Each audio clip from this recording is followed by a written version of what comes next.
6 అడుగులని అందం కింద ఆడోళ్లు కూడా పనికిరారని 7 అడుగులు నడిచిండు ఒడిశా రాష్ట్రంలో వాసుదేవ్ అనే ఈ పిల్లగాడు ఫేస్బుక్ లో దోస్తాన కలిసిందట.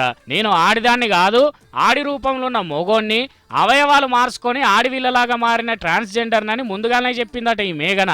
అయినా గాని వాసుదేవన్న ఇచ్చిన ప్రేమను వెనకకు తీసుకోలే. ఆడోళ్ల కంటే నీకెంత తక్కువైంది, అందరికంటే మించిన పెద్ద మనసున్నది, అది చాలు అని ప్రేమ చెరువులో మునిగి తేలిండ్రు. ఎంతైనా ఎన్ని రోజులని అట్లా తిరుగుతారు కదా. గందుకే నలుగురు 4 మాటలు మాట్లాడుకోకముందే నలుగుట్లో ఒక్కటై 4 ఇత్తులు చల్లిపించుకోవాలని నిర్ణయం చేసుకున్నారు. ఇక చూడుండ్రి, డెకరేషన్ అదరగొట్టిండ్రు. అచ్చినోళ్ళు ఉత్త చేతులతో రాలేదు, అచ్చినోళ్ళకి ఏడ మర్యాద తక్కువ చేయలేదు. ఇజ్రాలతోటి పెళ్లి జరిగే జాగా కలకలలాడిపోయింది.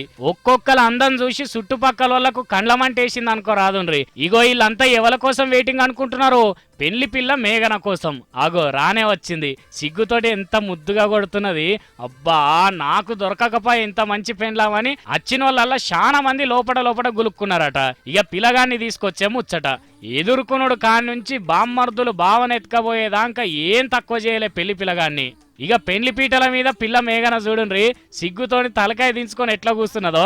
అసలే సిగ్గైతున్నదంటే మంది గిఫ్టులు తెచ్చి చేతిలో పెడుతున్నారు.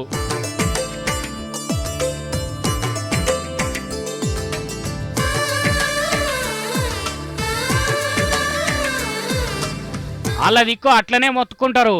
ఇగో ఇట్లా ఇలా చేతులను ఎంత గట్టిగా కడితే ఇలా తనువులు అంత గట్టిగా దగ్గరై మనుషులు కలిసి ఉంటారని నమ్మకమట వాళ్ళకు. ఇగో రాణి రాజు నిల్చొని ఉండంగా కొంగుముడేసి దండలేసుకున్నారు. ఎయిరా మేఘన సిగ్గువడకు. అట్లా అటెంక పిల్లగాడు తిలకం పెట్టుడు. చూసిండ్రా భర్త బొట్టు పెడుతుంటే ఎంత మైమర్చిపోతున్నదో. ఇక తాలిగట్టుడు తలంబ్రాలు సాంప్రదాయం అంటే సాంప్రదాయమే పోండ్రి. ఏడ ఓరపోకుండా మస్తుగా చేసిండ్రు కదా, చల్లగా బతుకుండ్రి. ఇగో శీఘ్రమేవో సంతాన ప్రాప్తి వస్తుందని అందరం దీవించుదాం, పట్టుండ్రి, పుణ్యం వస్తుంది.